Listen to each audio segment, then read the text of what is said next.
two countries divided by centuries of rivalry and warfare, and by 34 kilometers of treacherous open sea. It was a radical idea to dig a tunnel connecting them 100 meters below the rocky seabed. At stake, billions of pounds and the lives of 8,000 tunnellers. If it worked, it would be the world's longest undersea tunnel. But with terrifying floods, a horrific fire, and financial meltdown, the Channel Tunnel would dice with disaster right from the start.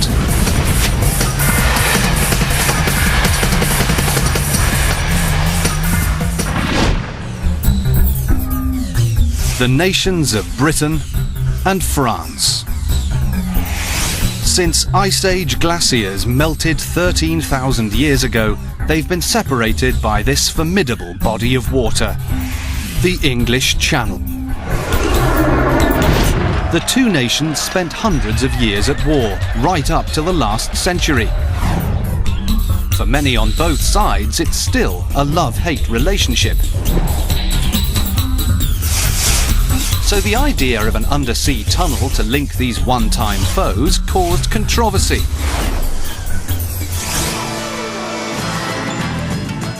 But the massive trade boost for both countries was an irresistible incentive.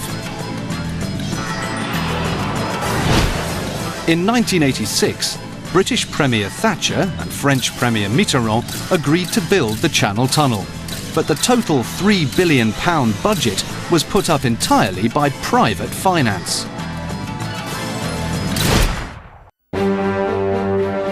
December 1987. The big dig begins. Heading underground were two armies of excavators, each over 4,000 strong, one French and one British. Each team would dig out from its own shoreline, racing to be the first to the midway point under the channel.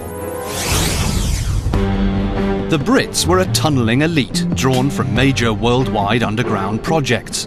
Calling themselves the Tunnel Tigers, they set great store by teamwork.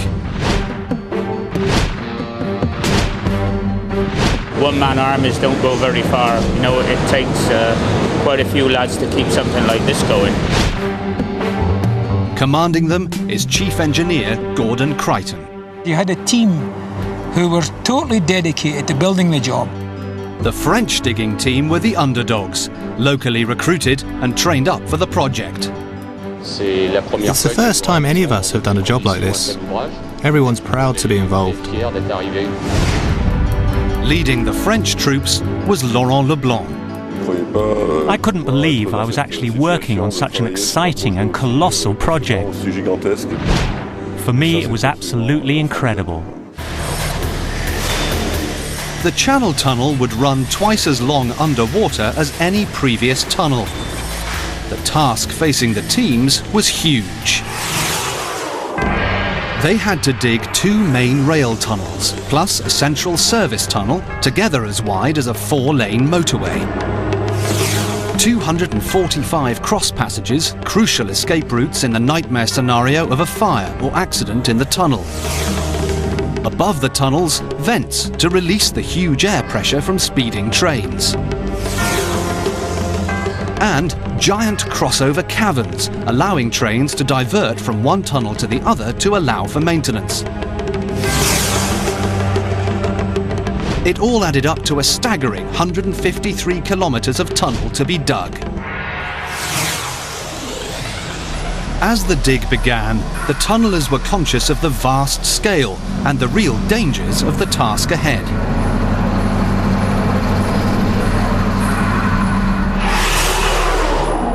Above their heads, 100 meters of seawater and rocky seabed. Every day you wonder what you're going into. There's only one way in and one way out. The incredible weight bearing down on each square metre of tunnel roof was equivalent to 2 Boeing 737s. Noisy. Hot. You just think, what have I got myself in for, really? Ahead of these tunnelling foot soldiers stood a 17-million-ton wall of earth and rock. It's not a job for claustrophobics. The job would push the men to the limit, but it would also make big demands on the technology of the day. Tunnelling is normally a straightforward process. Dig a hole, shore it up with timbers. You can also dig a trench, build your tunnel inside and cover it over. But because it was so long and would run so far underwater, the Channel Tunnel called for a whole different approach, and machines to match. Meet the tunnel boring machines. These underground leviathans spearheaded the Channel Tunnel dig. They were 200 meters long. That's the length of 2 football fields. They weighed 1,100 tons apiece, as much as a World War II destroyer. Yet, as Gordon Crichton reveals, the way that TBMs work is surprisingly simple. Imagine this is the bed of the channel. The machine is rotating underneath the sea, and as it rotates, the spoil from the tunnel is taken out the back, put into railway wagons and carried to the surface for disposal. Also, as it rotates, it erects a lining, a support round it, which is the permanent lining. 12 French and British TBMs excavated the tunnels 24 hours a day, 7 days a week. The TBM's high-tensile forged steel blades carved out 10 tons of rock with every turn. The biggest machines cost £10 million each, but as they've been specially designed for this one job, at the end they would simply be scrapped.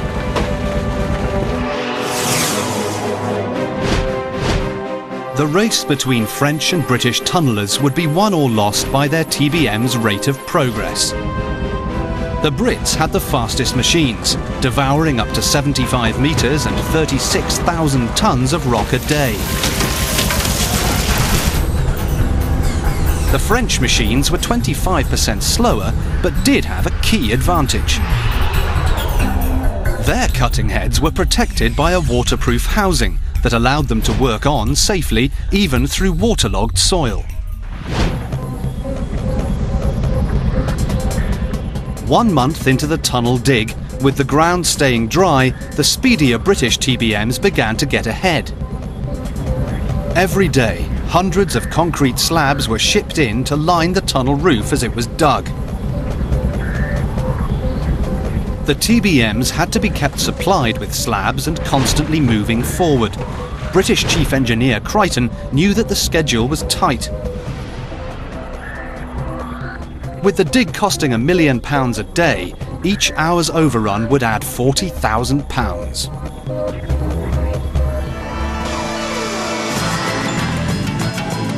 By January 1988, the Anglo-French tunnelling race was hotting up. But the Brits were holding on to their lead.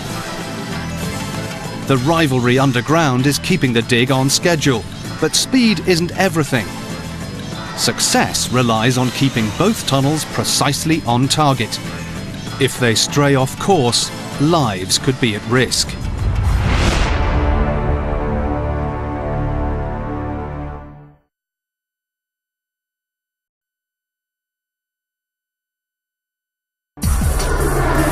It's enough to daunt the boldest of engineers. The Channel Tunnel Project, the longest undersea tunnel in the world. 2 rival teams of French and British workers were each digging out from their own shoreline. The plan, to meet midway under the English Channel. The tunnellers' goal was to win the race for the midpoint. But what kept the engineers awake at night was much more fundamental. The fear that the 2 tunnels wouldn't meet up. If the 2 tunnels missed each other, that would mean last-minute course corrections, which could create sharp bends. And the high-speed trains that would use the tunnel had to have a broadly straight course to operate safely. The margin for error was frighteningly slim. The tunnels could not deviate by more than 2.5 meters. Being off target was not an option. But lives were at stake too. If the massive tunnel boring machines strayed off course, they could hit waterlogged ground. The result could be disastrous. Flooding, or worse, tunnel collapse. It was imperative that the TBMs were guided along a safe and accurate route. That meant conducting one of the world's longest and most in-depth underground surveys. Rewind to August 1986, 18 months before tunnelling began. When surveyor Eric Radcliffe took on the job of plotting the tunnel's course, he knew the scale of the challenge he faced. France you can see over there, that's the French coast. So we had all that way to drive the tunnel and keep it online for that 38 kilometres. Actually from here it doesn't look too bad, but it's a long, long way. Plotting an accurate course over such a long distance underground is a surveyor's nightmare. In tunnels, the normal rules of surveying don't apply. Surveyors normally work by measuring a series of angles at control points along the route. It's all a matter of geometry.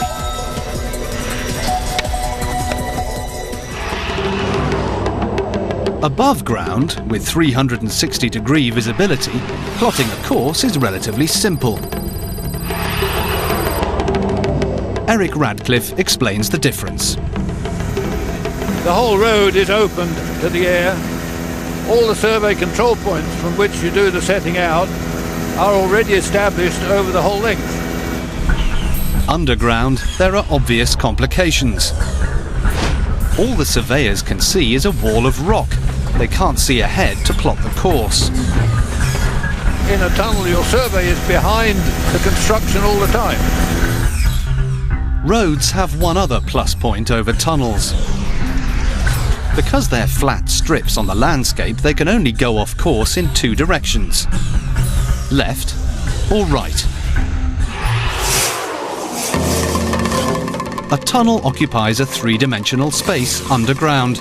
It can go off course not only left or right, but also up or down. The two halves of the Channel Tunnel had 4 potential ways to miss meeting up.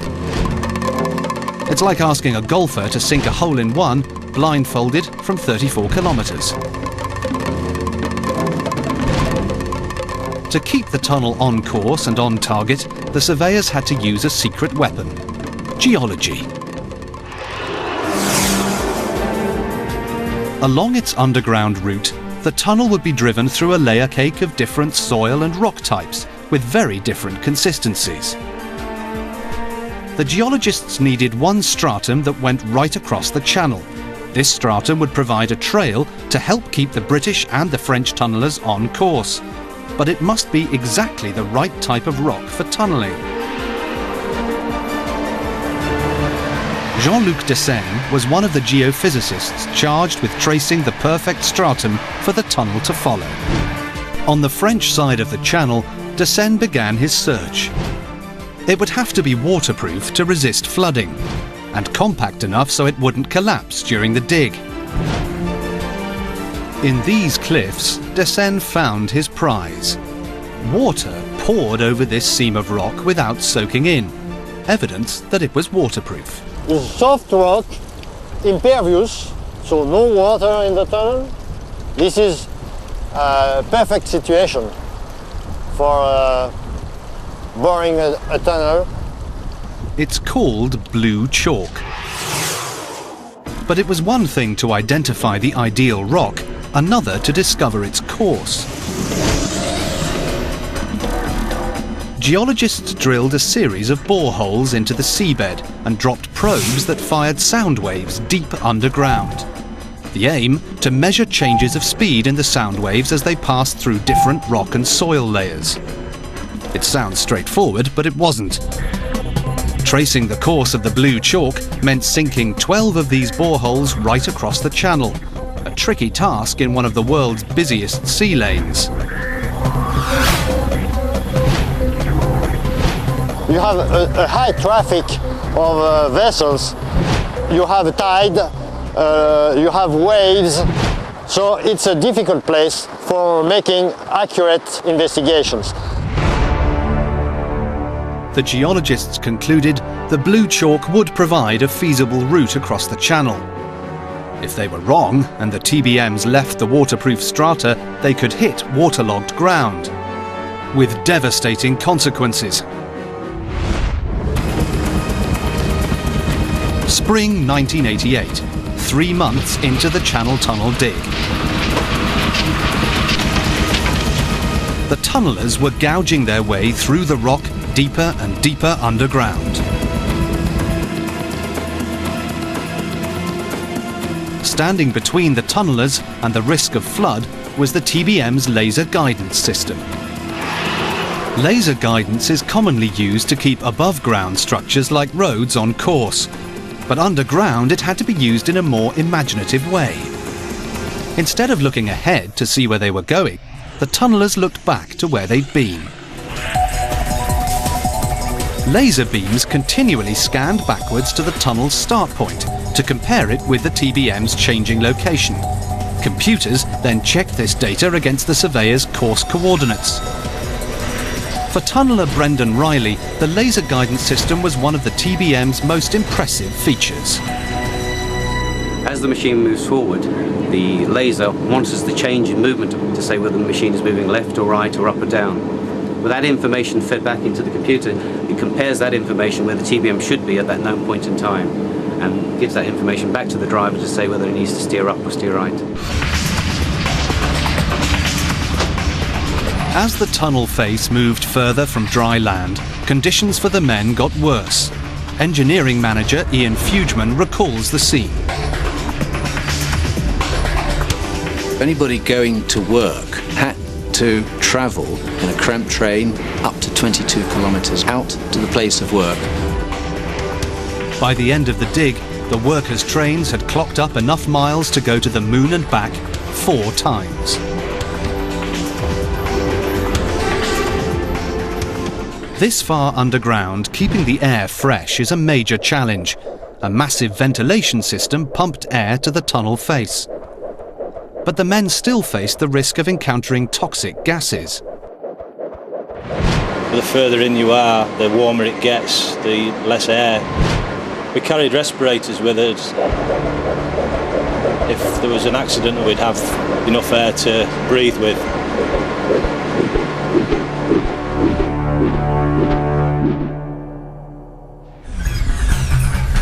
But Chief Engineers Gordon Crichton and Laurent Leblanc, the frontline commanders of the tunnel dig, were starting to breathe easier. The schedule was holding up, and so was the layer of blue chalk. But what happened next came without warning. March 1988. The service tunnel on the British side. Suddenly, what no undersea tunneler ever wants to see. Water. Thousands of gallons of it flooding into the tunnel. Work comes to a halt. Caused panic. So we have to stop straight away because you don't know exactly what you're going into. But Gordon Crichton must act fast to find out where the water is coming from. Is this just a random pocket of fresh water? Or is the sea itself breaking through? He tastes the water. And it's salty. We knew we had a path right to the channel itself. We knew it was serious. It's disastrous news. What's coming into the tunnel is seawater.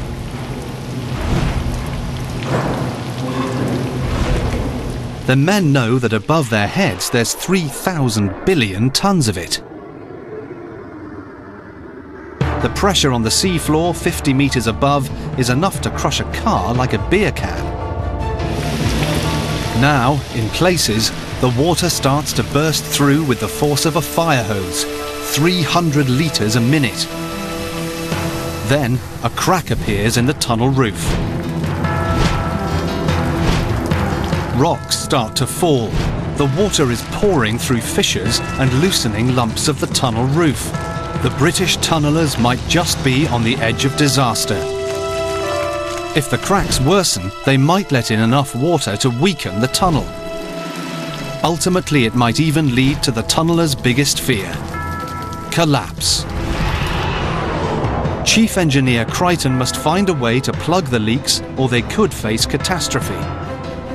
But how could this be happening?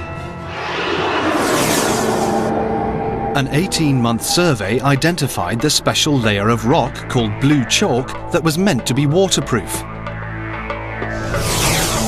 But the geologists are quick to point out that surveys based on sound waves can reveal the course of a rock layer, but they can't give a definitive picture of the rock's quality. Now it turns out that the stratum of rock the tunnel is driving through is fractured, riddled with fault lines and cracks, something the surveyors could not have foreseen.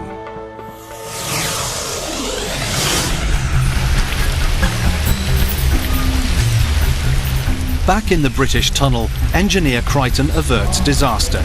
The men plug the leaks and concrete liners are replaced by stronger cast iron versions. Crisis over for now. The tunnel tigers start to inch forward again. But the fractured ground stretched on, and the atmosphere was edgy. Every ring that you cut, you were just hoping that it was going to be good ground that was there. But there were more delays as the leaks short-circuited the TBM's electrics. The clock was ticking. With every day, the costs were mounting. And the overspend was running into tens of millions. The French side, meanwhile, had also hit water. We did indeed hit water. That made the job more difficult. A lot of water always makes the work harder. But the French had been forewarned about fractured rock on their side. Features in the geology made it much simpler to analyse. Right at the start, we knew from the survey results that the geology on the French side was more complicated than on the English side. We knew we were likely to encounter water and took steps to deal with it. Now the French decision to opt for waterproof tunnel boring machines finally started to pay off. Slower than the British TBMs so far, they now gave the French a serious edge.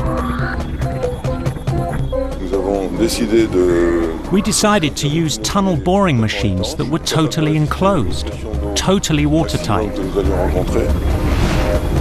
These could resist any level of water leakage, no matter how severe. Meanwhile, the Brits slogged through the leaks and falling rocks and prayed for better ground. Workers rigged a form of makeshift armour plating on their TBM and pressed on.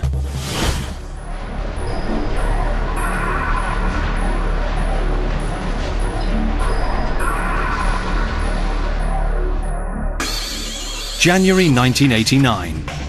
After a tortuous 9 months, the British team finally hit drier ground. Massively behind, the pressure to catch up was now intense. Everybody worked long hours. We had to do it to the time. We had to do it to the programme. But at last, the Tigers were smiling.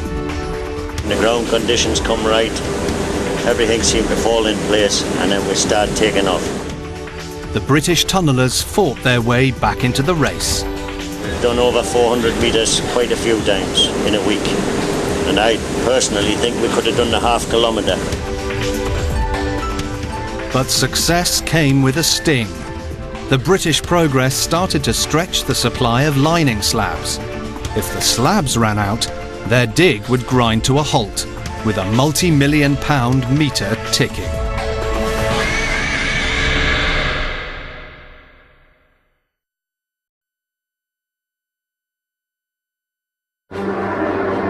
January 1990.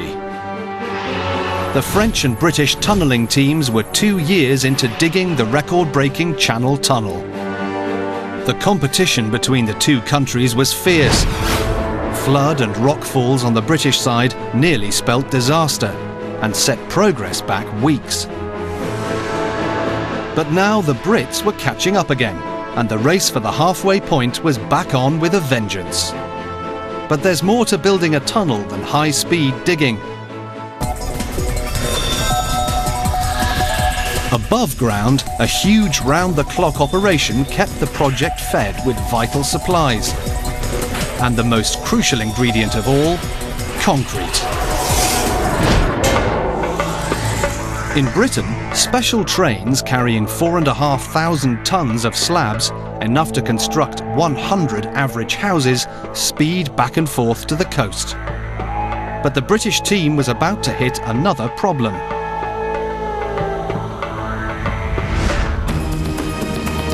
The flat French shoreline provided plenty of room to store slabs close to their tunnel mouth. But 50-metre cliffs on the British side hugely restricted storage space. And as their tunnelling rate increased, space got tighter and tighter. If it ran out altogether, the supply chain would slow, the dig falter, and the mounting overspend could spin out of control.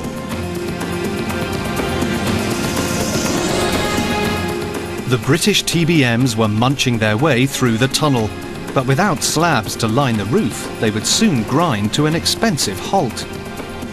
Luckily, somebody had a brainwave. Every day the TBMs produced up to 36,000 tons of unwanted rock and earth known as spoil. Why not use it to solve the storage problem? The spoil could be deployed to extend Britain's coastline out to sea, providing desperately needed space. It was an audacious plan. 17 million tons of spoil, enough to fill over 2,000 Olympic swimming pools, were dumped into the sea. The storage problem was solved, and Britain grew by 90 acres.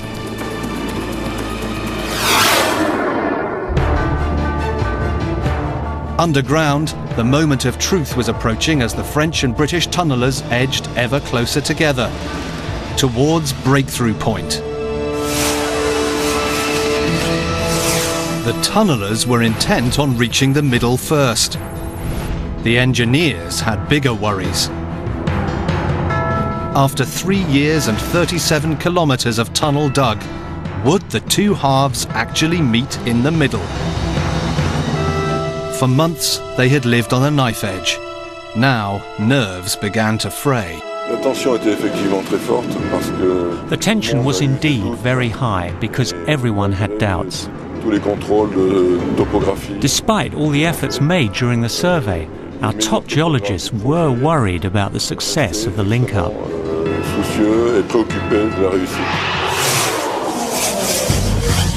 The fears were understandable. With 3D GPS technology still in the future, calculating an accurate link-up had relied heavily on good old-fashioned surveying. Lead surveyor Eric Radcliffe knew the margin of error for the meeting point was just 2.5 metres. Any more would spell disaster for the whole project, not to mention his career. We had used the best surveyors and the best techniques, and until you make the breakthrough, you can't ever truly know whether you've done it accurately or not. So that was a very worrying time. December the 1st, 1990. 3 years since tunnelling began. The dig is hundreds of millions of pounds over budget. The two tunnels must meet today. As 0 hour approaches, emotions are running high. It really was one of the project's most powerful moments. The British reach what they think is the rendezvous point first. But are they anywhere near the French? As a small drill bites through the soil, a current of fresh air wafts through. Air from France. French and British workers race to punch through the last few centimetres of rock that have separated the two nations since the Ice Age. And then, an epoch-making moment. They're through! They're through! They're through! Hey!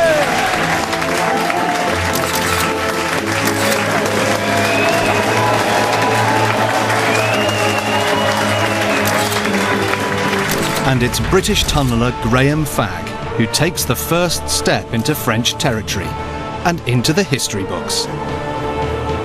To me, it's just fine for a day. I'm just an individual who was part of a team. To see Graham making that connection and putting his head through the hole and disappearing into France, as it were, for the first time, that was fantastic. For the first time in 13,000 years, Britain was reconnected to the European landmass. And the surveyors were vindicated. The tunnels didn't just meet, they met a minuscule 35 centimetres off target, the width of a portable TV screen. No one had ever done it before, over 38 kilometres. From a surveyor's point of view, that is a unique achievement. The Tunnel Tigers basked in their achievement. I think it's great. We've getting past halfway, so I suppose in a way we beat the French. So the British won the tunnelling race. But if the French had got to the RV point first, there would have been a wait while the Brits scrambled to catch up. Here's why. Job done, the TBM's only value was as scrap.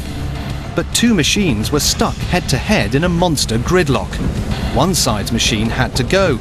But what do you do with an 1,100-ton TBM that's past its use-by date?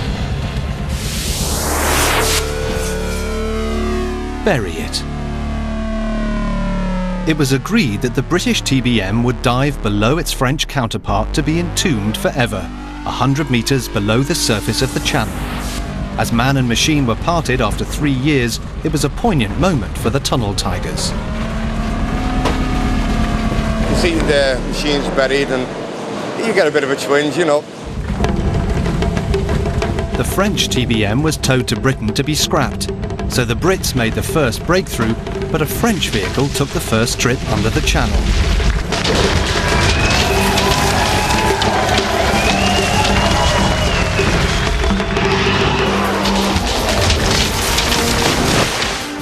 Over the following months, the 4 other main tunnels met up in a flurry of breakthroughs. The tunnellers carved out hundreds of linking cross passages every few hundred metres. They drilled out the air pressure shafts. They finished off the crossover caverns.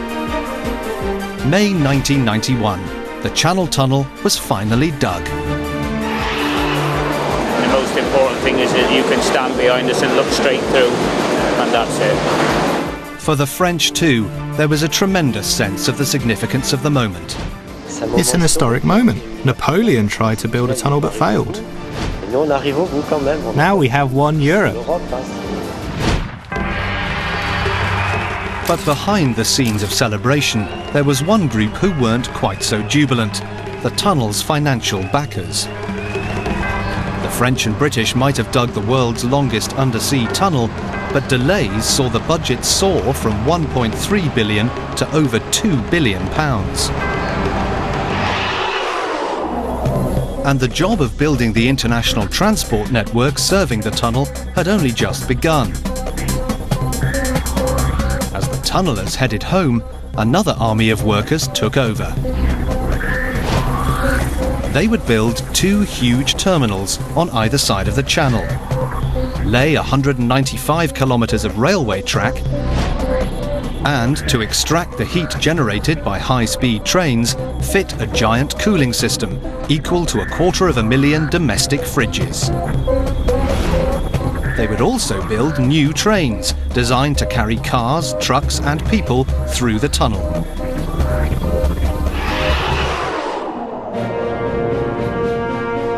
But if the tunnel's investors had any hopes that Phase 2 of the project would come in on time or budget, they were in for a big disappointment.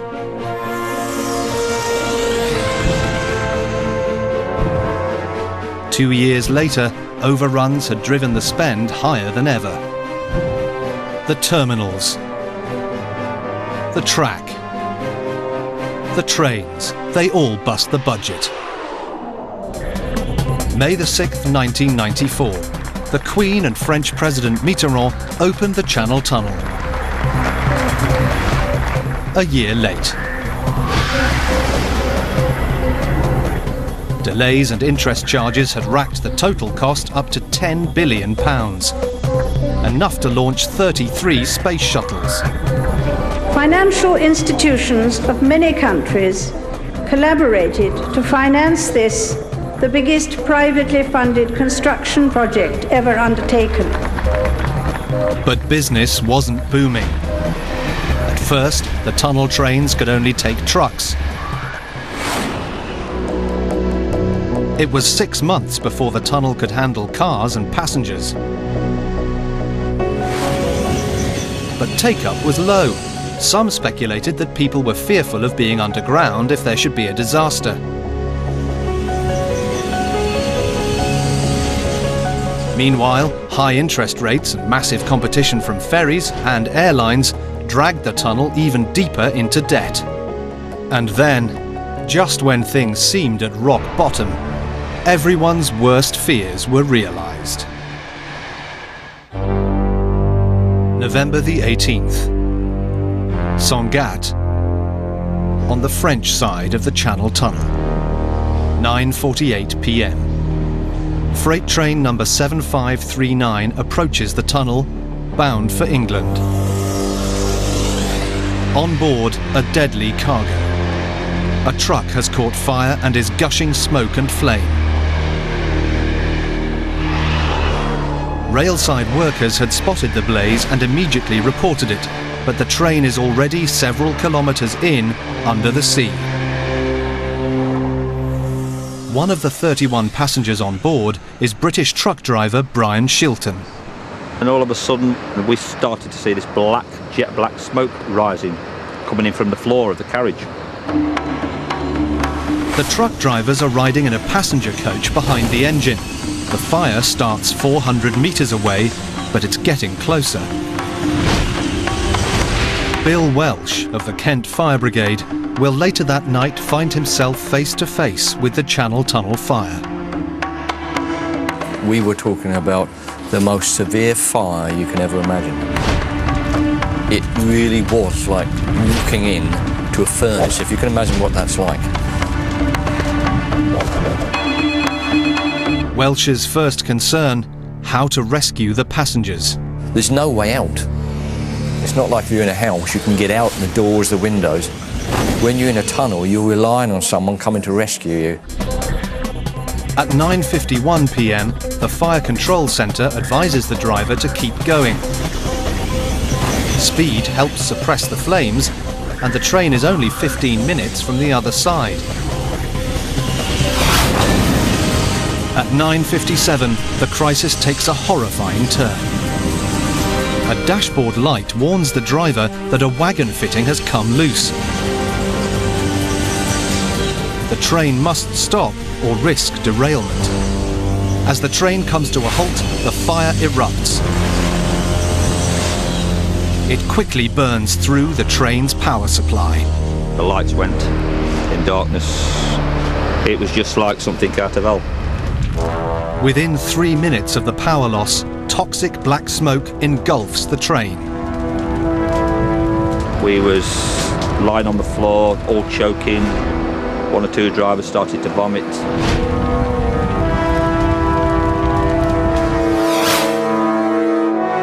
The train is 19 kilometres into the tunnel, but safety lies just a few metres away in the service tunnel. To reach it, the passengers must find one of the cross passages in the main tunnel walls. but the smoke is too thick to see the way out. The driver and the crew could not see where the door was. They couldn't see the safety lights. So they were stuck there. They were waiting for someone to come and open that door and help them. 10:02 p.m. Using fire sensors, controllers identify a hotspot in the main tunnel that they think must be the train. They open the nearest cross-passage door remotely. The controllers now direct French firefighters into the central service tunnel to cross-passage door number 4101. It's the one they think is nearest to the passenger coach.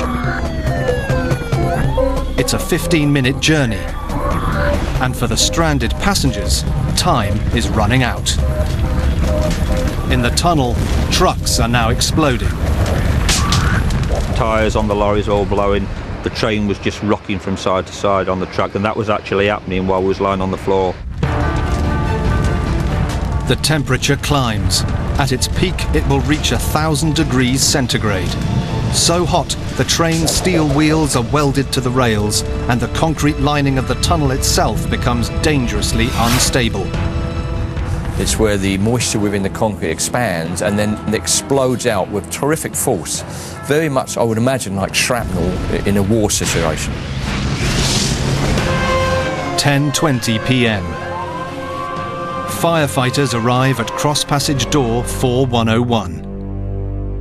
But to their horror, there's no train. It's the wrong door. The chances of saving the passengers are receding fast.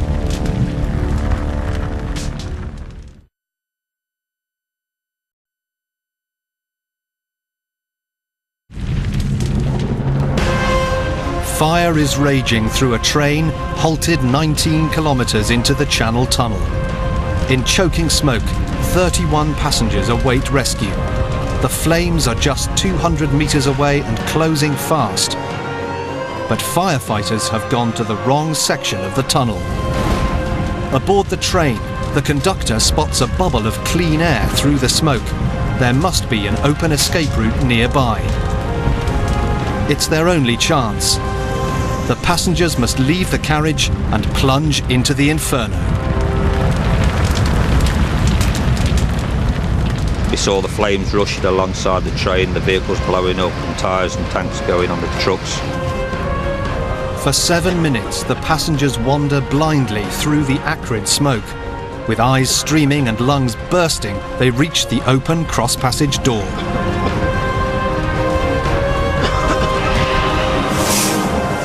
At 10:24 p.m, the passengers finally find the firefighters.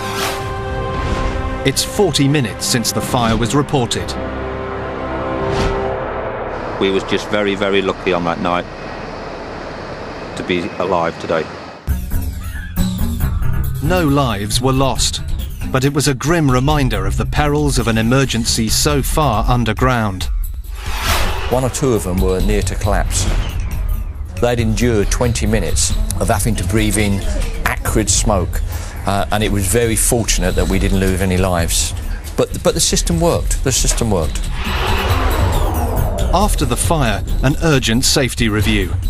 It results in improved fire sensors, better emergency lighting, and promises a quicker future response from firefighters. The tunnel was repaired and reopened in just 2 weeks, but the damage to its image would take longer to overcome. 1999, the last year of the century, the last year of the millennium. At last, a good year for the Channel Tunnel. More than 5 million cars and trucks travelled on the underground rail link between the British and French coasts. Nearly 7 million people used the passenger service that links London, Paris and the Belgian capital Brussels. 10 years on, and nearly 150 million people have travelled through the tunnel. That's more than twice the UK's population.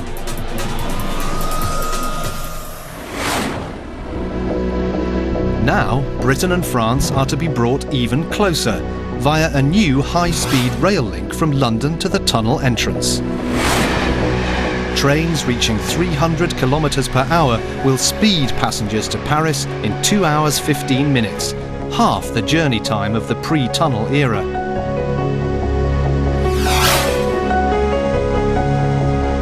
So far, the line's on budget and on schedule. It will complete a vast pan-European transport network. At its heart, the Channel Tunnel itself. 11 men lost their lives while building the Channel Tunnel. For British Chief Engineer Gordon Crichton, the tunnel stands as a permanent testament to them and to all those who built it. People were proud to work on it, and I really think that's what saw it through at the end. For Crichton's opposite number, Laurent Leblanc, the tunnel represents a personal best.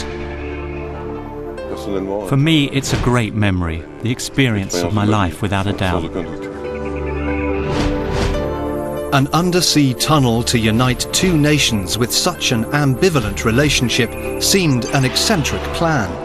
But the Channel Tunnel has overcome skepticism, grappled with a debt mountain, and endured fire and flood.